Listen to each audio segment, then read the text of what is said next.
भी नहीं होता कि भगवान खुद आके बताएगा कि और स्थान है यहाँ इनसे आगे, तो मन मानने को तैयार नहीं होता।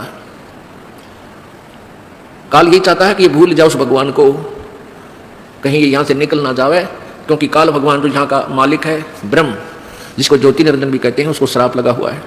1 लाख मानव शरीरधारी प्राणियों का नित आहार करता है, इसलिए उसने ये अपने खाने के लिए अपने तीनों पुत्रों से, रजगुण ब्रह्मा से, सतगुण विष्णु से, तमगुण शिव जी से, इनसे यहाँ व्यवस्थित किया हुआ है, अपना युवाग लगा रखा है। रजगुण ब्रह्मा के प्रभाव से सभी प्राणी संतान उत्पत्ति करते हैं, विवशय बाई फोर्स करवाता है। और सतगुण विष्णु जी के प्रभाव से एक दूसरे में मोह ममता इतनी जकड़ दी जाती है, जीव के बस का नहीं। और तमगुण शिव जी हमारा संहार कर देता है। तो ये काल भगवान नहीं चाहता कि कोई प्राणी परमात्मा के बारे में जान सके, भ्रमित ज्ञान करवाता है, अपने दूत संत भेज के उल्टा ज्ञान की कथा सुनवाता है, पूरे समाज को शास्त्र विरुद्ध ज्ञान से रंगवा देता है। परमेश्वर स्वयं आते हैं और अपने तत्व ज्ञान का वो प्रचार स्वयं ही करते हैं, अपनी महिमा आप बताते हैं, अपने सतलोक के विषय में जानकारी देते हैं। उस सतलोक में हमें कितना सुख है। शंखों लहर मेहर की उपजे कहर नहीं जा कोई, दास गरीब अचल अविनाशी सुख का सागर सोई। शंखों लहर मेहर की उपजे और कहर नहीं जा कोई, ओए होए। दास गरीब अचल अविनाशी सुख का सागर सोई। अब कभी कभी एकांत में अकेले बैठे हों, एक बार एक ऐसी हिलोर उठती है आत्मा में, इतना आनंद आता है उस समय कि कोई भी दुश्मन शत्रु नहीं लगता, कोई बुरा नहीं लगता, सब अपने से लगते हैं। और वो आनंद एक विशेष आनंद होता है।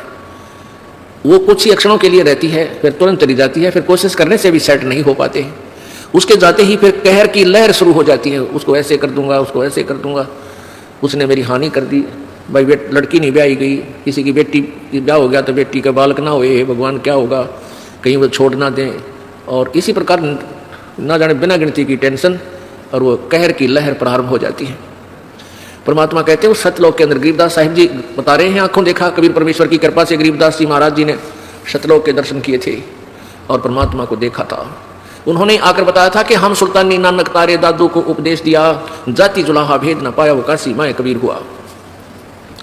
वही गरीबदास साहिब जी आंखों देखा हाल बता रहे हैं कि शंखों लहर मेहर की उपजे कहर नहीं जा कोई, और दास गरीब अतल अविनाशी सुख का सागर सोई।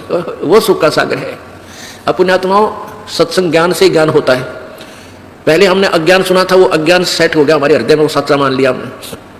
अब इस तत्व ज्ञान को सुनोगे रह कर, ये भी आपको कुछ दिनों में सेट हो जाएगा और ये सत्य है, ये सत्य ही सत्य महसूस होगा। पहले असत्य को हम सत्य मान बैठे थे, तो इस ज्ञान से ही आपको ये ज्ञान होगा।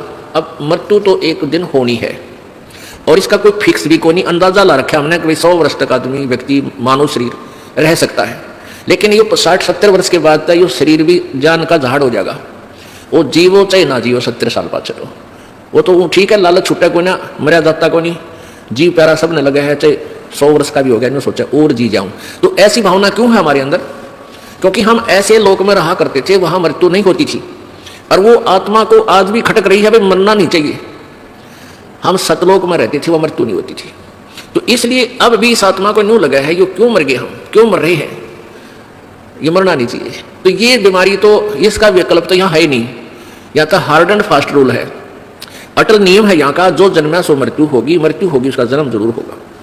और सतलोक में ये नियम है कि वहां पुनर्जन्म नहीं है, वहां वृद्ध अवस्था नहीं है, युवा शरीर रहेगा, सदा युवा शरीर रहेगा, किसी चीज का अभाव नहीं, कोई वहां काम नहीं, और ये हार्ड चाम का शरीर नहीं।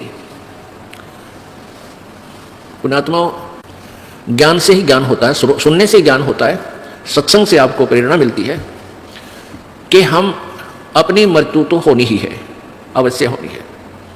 तो क्यों ना हम अपना पूरी टारगेट, पूरा उद्देश्य सच्चे दिल से सतलोक जाने का बनाए, क्योंकि इस ज्ञान से आपको ये प्रमाण मिलेंगे, 100 प्रमाण देगा ये दास आपको कि ये लोक अपना नहीं है, अपना लोक सतलोक है। और उस सतलोक को किस किस ने सेकंड किया है, किस किस ने समर्थन किया है, खुद परमेश्वर ने आके बताया कबीर जी ने। और फिर कबीर परमेश्वर जी ने अपनी प्यारी आत्माओं, जो अश्रेष्ठ आत्माएं होती हैं, उस समय अच्छी आत्माएं होती हैं, उनको अपना गवाह बनाया, उनकी आत्मा को सतलोक लेकर गए, उस प्यारी आत्माओं को सचखंड दिखाया, अपना वास्तविक वहां परिचय कराया, समर्थता का ज्ञान कराया, वहां का सुख से परिचित करवाया, फिर उनको वापस शरीर में छोड़ा, जनता में वो अपना ज्ञान प्रचार करवाया।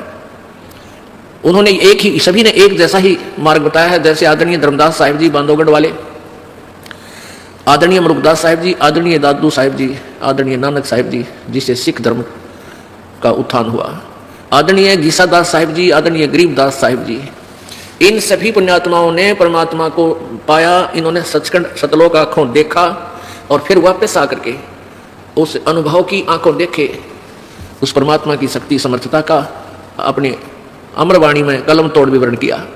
हम देखा सो साच है और सकल प्रपंच, गरीबदास साहिब जी कहते हैं हमने जो देखा वो सत्य है, बाकी जो कह रहे हैं वो सब प्रपंच झूठ बोल रहे हैं। तो पुण्यात्माओं क्या आवश्यकता थी उन महापुरुषों ने, नानक साहिब जी ने या गरीबदास साहिब जी ने सचखंड के बारे में डंडोरा पीटन की? यदि वो स्थान ना होता तो वो सत्य है। हमने अभी तक जो ज्ञान सुना था स्वर्ग तक, अब स्वर्ग से आगे हमारी बुद्धि काम करे नहीं थी, अब हमें ज्ञान हो गया। अब हम अपना तन मन धन से उस सतलोक में जाने का प्रयत्न करेंगे। पुण्यात्माओं सुअवसर है, परमेश्वर ने काल से कहा था कि सतयुग में, काल ने कहा था परमेश्वर कबीर जी से कि 3 युगों में जीव आप कम ले जाना, और चौथा युग जब कलयुग आवे तब तो शरण जीव बहु जावे, ऐसा वचन हर मोय दीजिए तब गमन संसार ही कीजिए। काल ने कहा था प्रभु 3 युगों में, सतयुग त्रेता द्वापर में आप अधिक प्राणी सतलोक मत ले जाना, और चौथा युग जब कलयुग आएगा तब आप कितने ही प्राणियों को सतलोक ले जाना। तो परमात्मा ने कहा ठीक है तथास्तु।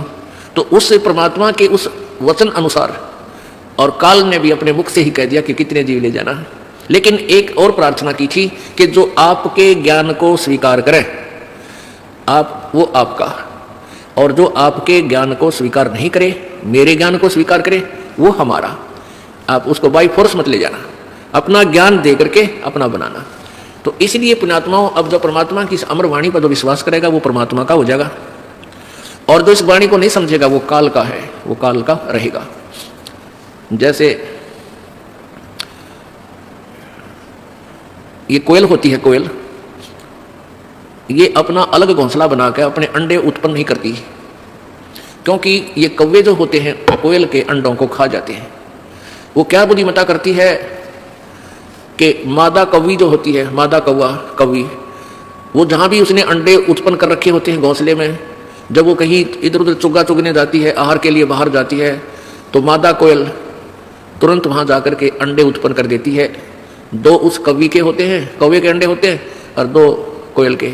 अब वो कौवी वापस आती है, वो देखती है 4 अंडे हैं, वो पहचान नहीं पाती है मेरे कौन से हैं, इसलिए वो चारों की परवरिश कर देती है, उनको सेक करके मैच्योर बना देती है, बच्चे निकाल देती है।